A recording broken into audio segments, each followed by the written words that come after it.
Well, hello there, Retro PC Durham. It's Chris here. We've got another little laptop here, a really little laptop here. Look how small this is. This is an HP Mini, and the model number is a 5103, or the series is a 5103. This is not the first generation of this series of mini laptops that HP made, but it is pretty close to almost being useful. This has got an Intel Atom-based processor in it, which is Intel's kind of low power, lower performance, but still supposedly capable of working in a standard environment. I have personal experience of using not this machine here, actually a little bit newer than this model here, a ThinkPad tablet machine a number of years ago that I tried using that had an Atom processor in it, and it really just didn't have enough horsepower to be able to do anything serious. And that's the case with this one here, unfortunately. We'll see a little bit later how well it functions. But take a look physically at it here. We've got our top cover here. There's a little bit of fingerprint going on here, but it's pretty shiny surface. The bottom of it's got a real texture to it, almost like a carbon fiber feeling, which is kind of cool. And then we take a look here. We've got a pair of speakers on the front with some indicator lights and a Wi-Fi toggle. We have a spot here to install an SD card, audio ports, USB, Ethernet jack, full-size Ethernet jack, mind you, Kensington lock, nothing on the back except our battery. And then on this side, we've got our power switch or power connector. We've got our VGA port, an exhaust port for the fan, and then we've got our 2 additional USB ports here as well. So quite a bit of connectivity. So taking a look at the top here, the keyboard, little small touchpad here, pretty well spaced out keyboard, goes right to the edge of the unit here. The keys are okay to use. Being raised up here is okay, but it's not the best typing experience. There are some pretty hard edges on the keys. And then a little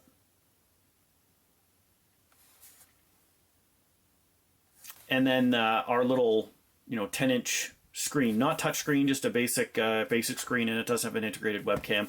One of the things I wanted to show off here before we boot up here is actually part of the, I guess, design of this for maintenance. So you push these 2 little clips here and it removes your battery, but on this side here, you can maybe see the little memory. You can see the little memory switch here, and this is where the memory is located. If I push this all the way, it actually releases the panel for the memory, which is really cool. There's no screws required. And then I can install our single DIMM.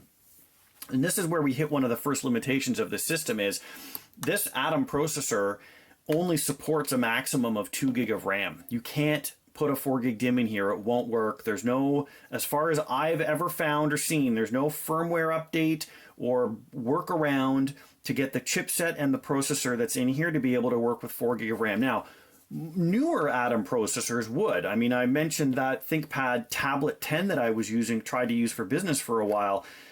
It had 4 gig of RAM installed in it, and it was enough memory to run Windows 8 and Windows 10 in a basic environment, but the processor itself was still too limited.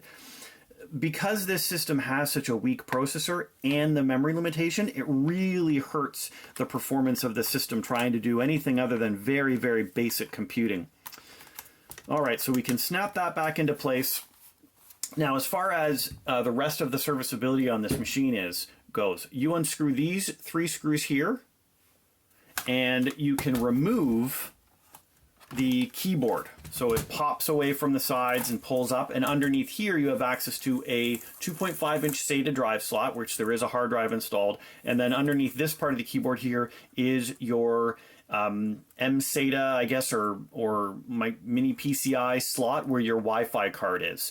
And there was an option, I believe, for this that you could replace the Wi-Fi card with a WAN card. I don't think it took both, but you could do a WAN card, and if you had the WAN card installed, then you could install a SIM card into this little spot in here, and that would allow you to have, a WAN-based, a WAN-based solution instead of a Wi-Fi-based solution. I don't believe that you could do both at the same time, and I don't believe there was a combo card. When I opened it up, it didn't look like there was enough antennas to be able to do both types of wireless at the same time. Anyways, let's get this booted up and into Windows, and we will take a look at that system performance that I was talking about. We've got Windows all booted up here, and I've got Hardware Info 64 started up so we can take a look at our tech specs. Our Intel Atom N455 processor here, so it's a single core hyper-threaded processor. It only maxes out at about 1.6 gigahertz, and it does have most of the instruction sets that you want to be seeing here, but unfortunately you're hamstrung by the fact that you've got the low amount of memory, right? So we've only got 2 gig of DDR3 in here to be able to work with as well. And then the, integrated GMA 3150 graphics are fine, but overall, it's really not enough power to be able to handle, more than just very, very basic computing. And, that's part of the thing where I wonder if this is really worth donating to somebody or not. Is this going to give an experience that's better than a, cheap tablet that you get from the bank? And I think we might be just on the edge of it. Far as storage is concerned, we've just got a Toshiba 2.5-inch SATA drive in here. You could put an SSD in here, which would obviously improve the snappiness of Windows as well, but you're still going to be limited again by the core processor and memory environment on this as well. And I'll show you right now. We'll get the next part of my usual test here. We'll get CrabRave running in YouTube, and I'll just show off, kind of what the performance is looking at with that.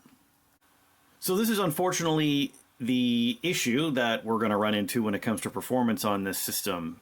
Trying to get this YouTube video up and running and set up to show off, yeah, it's just hanging and it just can't handle it. It's just asking too much of this system. So likely moving back to something like Windows 7, which is what this machine was originally built for, or a Linux distribution would be much more appropriate for this machine. So that's probably what I'm going to end up having to do, in which case this system isn't likely going to be something that I'm going to donate as a result of that. Just from an ease of use perspective, the users that are getting this, I want to make sure that they have as, tech user free an experience as possible. And my experience with obviously anything older than Windows 10 from a Windows perspective, you're going to have security issues.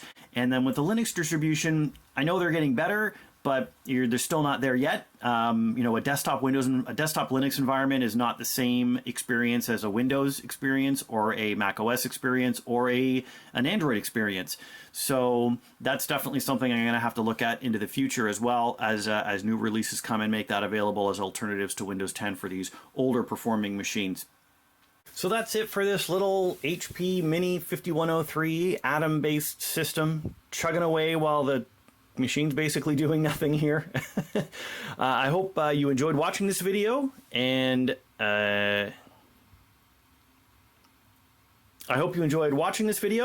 want to check out maybe some of the other ones. Maybe consider subscribing to support the channel.